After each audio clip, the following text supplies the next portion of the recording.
Assalamualaikum warahmatullahi wabarakatuh. Bapak, Ibu, saudara-saudara sebangsa setanah air, pagi tadi saya telah memimpin rapat terbatas secara virtual tentang Undang-Undang Cipta Kerja bersama jajaran pemerintah dan para gubernur. Dalam undang-undang tersebut terdapat 11 klaster yang secara umum bertujuan untuk melakukan reformasi struktural dan mempercepat transformasi ekonomi. Adapun klaster tersebut adalah urusan penyederhanaan perizinan, urusan persyaratan investasi, urusan ketenagakerjaan, urusan pengadaan lahan, urusan kemudahan berusaha, urusan dukungan riset dan inovasi, urusan administrasi pemerintahan, urusan pengenaan sanksi, urusan kemudahan pemberdayaan dan perlindungan UMKM, urusan investasi dan proyek pemerintah, serta urusan kawasan ekonomi. Dalam rapat terbatas tersebut, saya tegaskan mengapa kita membutuhkan Undang-Undang Cipta Kerja. Pertama, setiap tahun ada sekitar 2,9 juta penduduk usia kerja baru, anak muda yang masuk ke pasar kerja, sehingga kebutuhan atas lapangan kerja baru sangat-sangat mendesak. Apalagi di tengah pandemi, terdapat kurang lebih 6,9 juta pengangguran dan 3,5 juta pekerja terdampak pandemi COVID-19. Dan sebanyak 87% dari total penduduk bekerja memiliki tingkat pendidikan setingkat SMA ke bawah, di mana 39% berpendidikan sekolah dasar. Sehingga perlu mendorong penciptaan lapangan kerja baru, khususnya di sektor padat karya. Jadi, Undang-Undang Cipta Kerja bertujuan untuk menyediakan lapangan kerja sebanyak-banyaknya bagi para pencari kerja serta para pengangguran. Kedua, dengan Undang-Undang Cipta Kerja akan memudahkan masyarakat, khususnya usaha mikro kecil, untuk membuka usaha baru. Regulasi yang tumpang tindih dan prosedur yang rumit dipangkas. Perizinan usaha untuk usaha mikro kecil, UMK, tidak diperlukan lagi.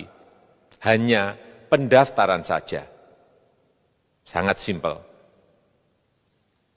Pembentukan PT atau perseroan terbatas juga dipermudah.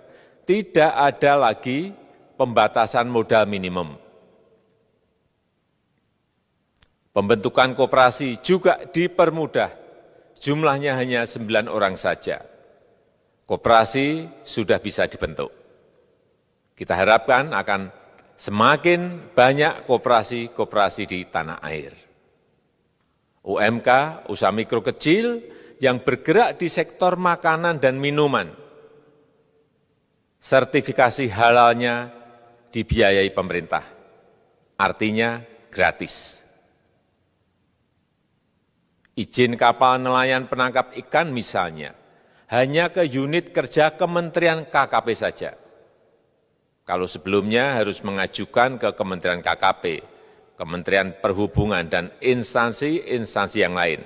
Sekarang ini cukup dari unit di Kementerian KKP saja. Ketiga, Undang-Undang Cipta Kerja ini akan mendukung upaya pencegahan dan pemberantasan korupsi.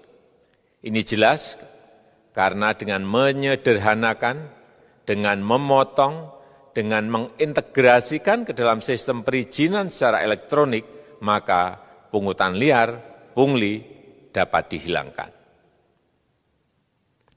Namun, saya melihat adanya unjuk rasa penolakan Undang-Undang Cipta Kerja yang pada dasarnya dilatar belakangi oleh disinformasi mengenai substansi dari undang-undang ini dan hoax di media sosial.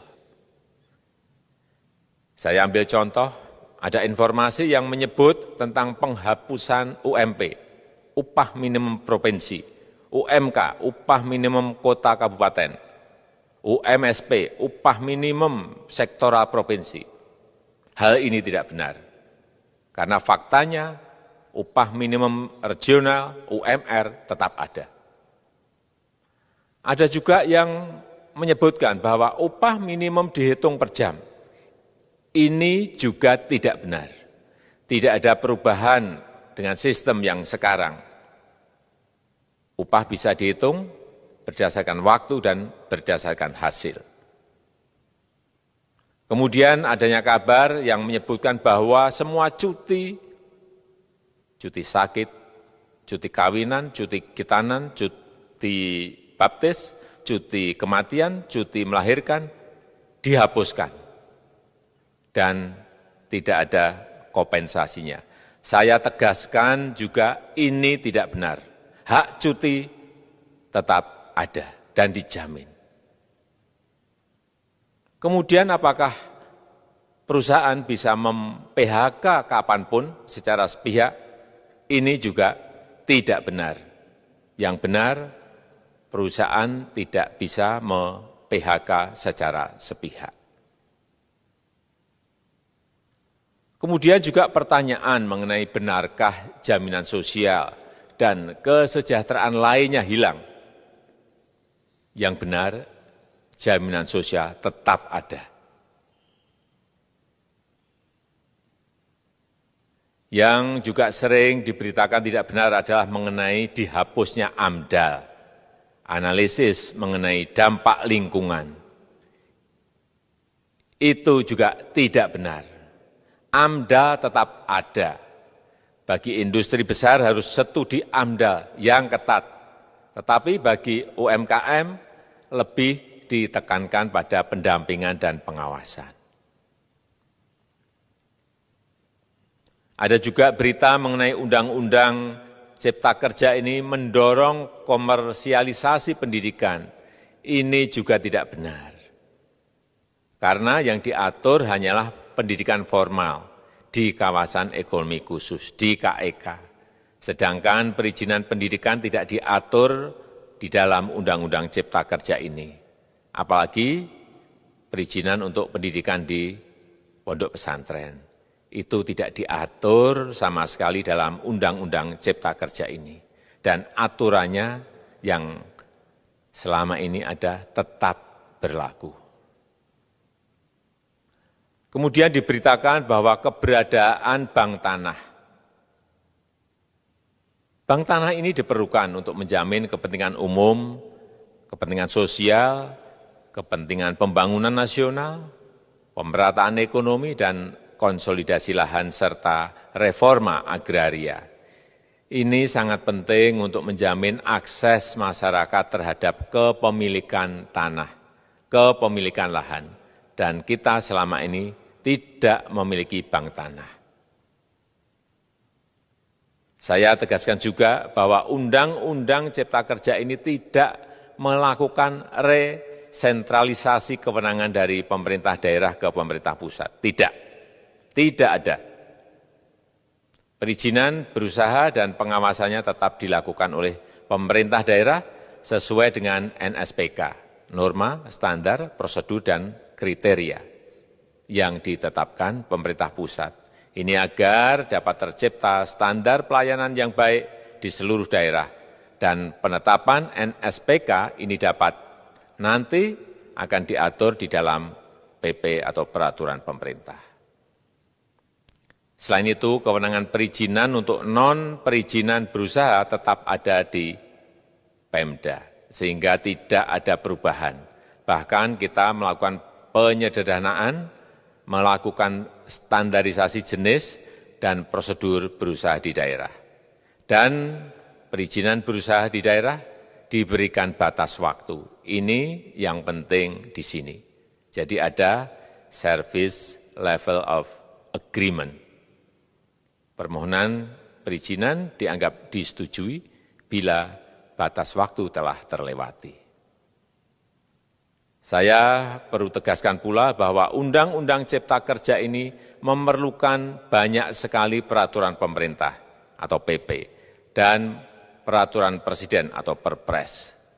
Jadi setelah ini akan muncul PP dan Perpres yang akan kita selesaikan paling lambat 3 bulan setelah diundangkan.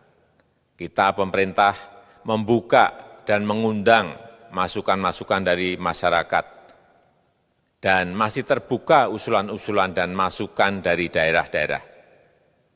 Pemerintah berkeyakinan melalui Undang-Undang Cipta Kerja ini jutaan pekerja dapat memperbaiki kehidupannya dan juga penghidupan bagi keluarga mereka. Dan kalau masih ada, jika masih ada ketidakpuasan